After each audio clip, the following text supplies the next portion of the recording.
Nung ayaw ko sumama, nililap po ako. Yung pala iba pa, naliligo sa mga... Ang ibig sabihin, ipaglaban natin. Tutol ako doon. Hindi bayani yung mga Hapon noon.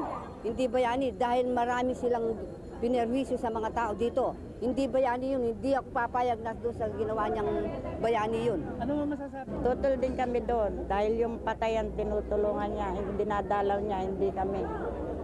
Dapat kami tulungan niya.